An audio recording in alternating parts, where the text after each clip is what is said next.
¿Qué tal?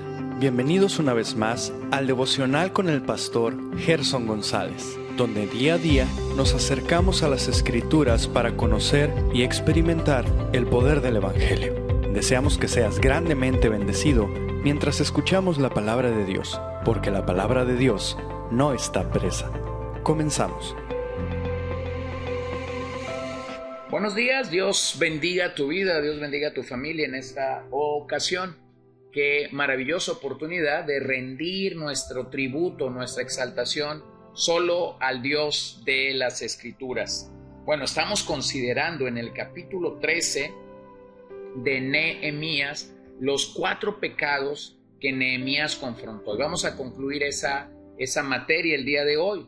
Número 1, Nehemías está confrontando el hecho de que los judíos han tenido compañías equivocadas en su vida. Número 2, el descuido del templo, claramente evidenciado en que ellos dejaron de dar para la causa de Dios en ese particular. Número 3, la secularización del día de reposo, es decir, ellos dejaron de guardar el sábado porque simple y sencillamente lo vieron como un día más en el que podían negociar, en el que podían hacer negocios con los mercaderes que venían de fuera de la ciudad y precisamente venían en sábado. Todo parece indicar que la cultura siempre trata de erradicar aquello que Dios dice me pertenece. Eso es lo mismo que pasa el día de hoy con la agenda de esta cultura en la que tú y yo vivimos.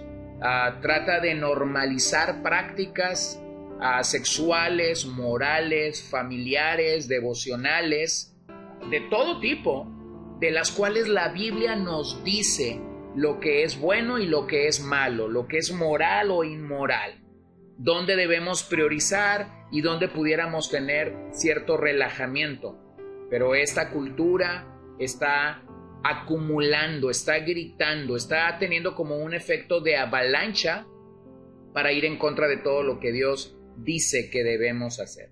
Eso nos lleva al 4º pecado que Nehemías está enfrentando en el capítulo 13, verso 23. Este es el pecado de la desobediencia de nuestra parte al interior del hogar, es decir, la desobediencia de nuestra parte en el tema de la familia.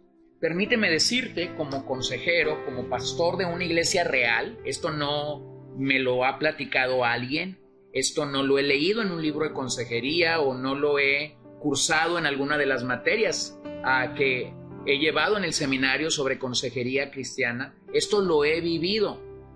Al cristiano le puedes dar consejos de cómo orar, de cómo leer la Biblia, de cómo tener una vida devocional fuerte o de cómo integrarse a la congregación y no hay ningún problema. Ellos lo ven como parte de lo que tú como pastor deberías de hacer. Pero de hecho, si quieres meterte en un tema delicado donde la mayoría de las familias cierran la puerta a la sabiduría de las Escrituras, es el tema de la familia. Tócale a sus hijos a un padre y conocerás el corazón verdadero de ese padre y de esa madre, aunque puedan decirte que están contigo, aunque puedan tener cierta apariencia de piedad.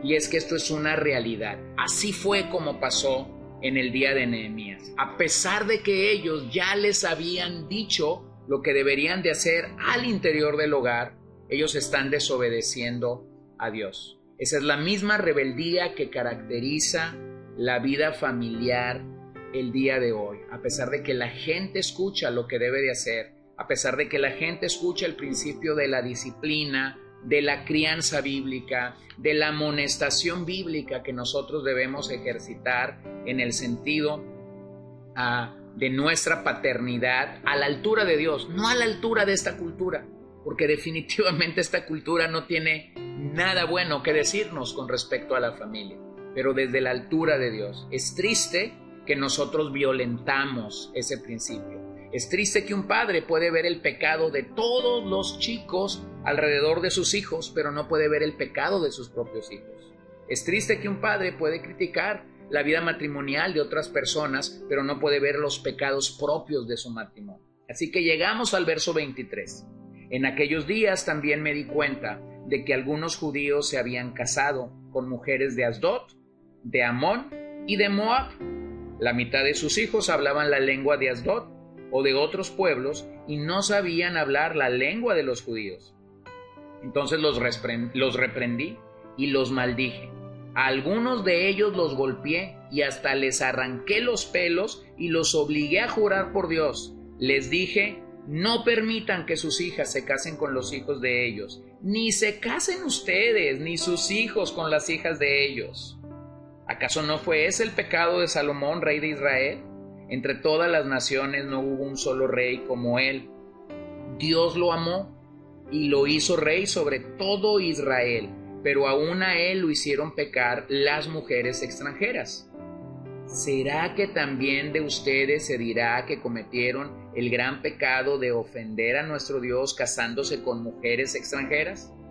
A uno de los hijos de Joyadá, hijo del sumo sacerdote Eliasib, lo eché de mi lado porque era yerno de Sanbalat el horonita. Este es un pasaje fuertísimo. Bueno, yo nunca he hecho lo que Nehemías hizo aquí. Yo he tenido a muchos matrimonios en consejería, he aconsejado a muchos jóvenes solteros, jóvenes casados, matrimonios jóvenes. Yo estoy curado de espanto de lo que la gente puede decirme, pero de hecho yo no he hecho, posiblemente yo he reprendido a algunas familias o algunos matrimonios. Nunca he maldecido, aunque sí he dicho: si tú no obedeces a Dios te va a ir mal. Pero aquí dice que Nehemías reprendió y maldijo. Y esta es la parte que yo no he practicado. Dice que Nehemías golpeó a alguno de ellos y hasta les arrancó los pelos. Y los obligué a jurar por Dios. Y les dije, verso 25, no permitan que sus hijos se casen con los hijos de ellos, ni se casen ustedes, ni sus hijos con las hijas de ellos. Bueno, este principio es tomado por Pablo cuando en el capítulo 7 de la primera carta a los Corintios está hablando de algo posible, y es la realidad de los matrimonios mixtos. Y claramente Pablo mandata que un cristiano no debe unirse en yugo desigual. Esto es, que cuando casamos o cuando entramos al pacto matrimonial, deberíamos saber el peso que tiene casarnos con un creyente y el peso que tiene casarnos con un incrédulo. Bueno, también he escuchado muchas historias de chicos y de chicas decir: pero se va a convertir cuando ya estemos casados. Bueno, eso es tirar una moneda al aire y decir que va a caer águila o sello. En la experiencia personal de este humilde siervo, eso es, tienes un alto porcentaje, el 95%, de que eso no va a suceder. De hecho, una persona que se dice ser creyente no debería de entrar en una relación previa al matrimonio con un no creyente. Ahora, estoy pensando en un adulto, pero si eso está pasando con tu hijo y tu hijo todavía está bajo tu autoridad, bajo tu casa, el pecado de los padres sería permitir que eso está pasando cuando todavía tus hijos están bajo tu autoridad o tu dominio. Bueno, ya puse en contexto esta situación. Lo que Nehemías está queriendo lograr es que ellos no contraigan nupcias con personas de otros pueblos, a fin de tener solidaridad con su raza. Pero no solo era ese el problema, sino que aún la lengua de los judíos se estaba perdiendo al interior de la ciudad. Recuerda que la ley estaba escrita en hebreo. ¿Te imaginas lo que pasaría si esto seguía sucediendo o pasando en las generaciones siguientes? Finalmente la ley se hubiese perdido definitivamente. Así que dice la Biblia que Nehemías riñó con ellos, los maldijo. Esto significa tratarlos sin respeto, tratarlos con deshonra, los amenazó con desprecio. Eso es lo que esta palabra implica en el original. También dice que hirió a algunos y les arrancó los cabellos. Bueno, ese es un tipo de consejería que no estamos muy acostumbrados a que se nos dé el día de hoy. Cuando Esdras detectó este mismo pecado, dice que él se arrancó los cabellos. Pero Nehemías fue más fuerte y aplicó esta vergüenza pública a quienes habían violado el pacto. La diferencia puede reflejar las diferencias claramente de personalidad entre Nehemías y Esdras, pero también sus papeles. Esdras, como un maestro de la ley, buscó cambiar su sociedad a través de la enseñanza, a través del ejemplo, a través de la exhortación de la palabra de Dios. Pero Nehemías, como gobernador, utilizó la fuerza para obligar al pueblo a atacar la ley. El ejemplo de Salomón es poderoso cuando piensas en este tema.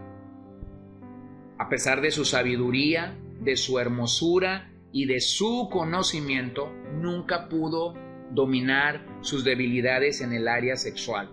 Y todo comenzó a derribarse en su vida cuando él comenzó a entrar en pacto con mujeres paganas.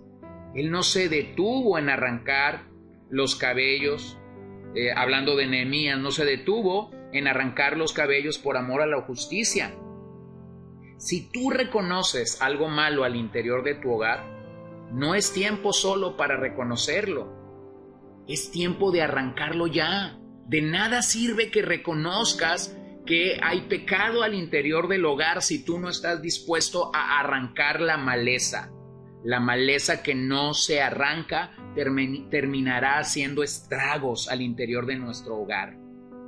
Observa cómo aún el nieto del sumo sacerdote se encontraba unido con una hija de Sanballat. El historiador Flavio Josefo señala que Nehemías lo desterró y lo deshabilitó para el ministerio. Se dice que se llamaba Manasés y que este fue a casa de su suegro Sanballat, quien le erigió para él un templo en el monte Gerizim y lo constituyó como sumo sacerdote de ese nuevo culto. Y aquí las pretensiones de los samaritanos arraigadas hasta la venida de Jesús según Juan 4. Es decir, cuando se rastrea históricamente este dato, este termina siendo el pueblo de Samaria o los samaritanos, que tenían su propio sistema de adoración. Ellos no iban a Jerusalén a adorar, sino que subían en el monte Gerizim. Bueno, Nehemías realmente está llamando a este pueblo a renovar su juramento al Señor. Salomón inició el camino hacia el exilio mediante sus matrimonios con mujeres paganas. Pero ese comportamiento no es más que una traición al pacto, según Nehemías 13:27, que amenaza a Israel con el exilio de nuevo. La familia de Eliasib no solo estaba emparentada con el viejo enemigo de Nehemías, Tobías el amonita, sino que además el hijo de Eliasib parece haberse casado con la hija del otro enemigo de Nehemías, Sanballat. ¿A dónde nos lleva todo esto? A un compromiso con el paganismo. Eso estaba profundamente arraigado en Israel y eso es lo que precisamente Nehemías está confrontando en su día. ¿Qué es lo que le preocupa a Nehemías? Lo que le preocupa a Nehemías es la pureza evidente que esto puede traer como consecuencia lamentable. Si la pureza se pierde al interior de nuestros hogares, entonces traerá consecuencias fatales. Así que yo oro por ti como padre, que puedas despertar a la realidad de dónde están tus hijos y los compromisos que tus hijos están teniendo con esta cultura, con cómo esta cultura invade su forma de pensar, su forma de actuar, su forma de hablar y claramente su vida moral. Señor, oramos en este momento que verdaderamente tú nos bendigas con corazones inclinados a ti, que tú nos bendigas con corazones que quieran hacer lo recto y lo correcto al interior de nuestras casas. Pedimos todo esto en el nombre de Jesús. Amén. Gracias por acompañarnos el día de hoy. Si tú eres un oyente habitual de nuestro podcast, nos encantaría que compartas tu testimonio con nosotros. Si fuiste alcanzado por el Señor a través de este devocional o te ha ayudado para tu crecimiento espiritual, por favor, háznoslo saber. Te invito a que nos escribas en la sección de comentarios de Podbean o también puedes enviarnos un audio, video o texto a nuestra página de Facebook CCBN Los Mochis y cuéntanos de qué manera este devocional ha bendecido tu vida. No olvides mencionar tu nombre y el lugar de donde nos escuchas. Y recuerda que puedes seguirnos en nuestras redes sociales como CCBN Los Mochis. Dios te bendiga.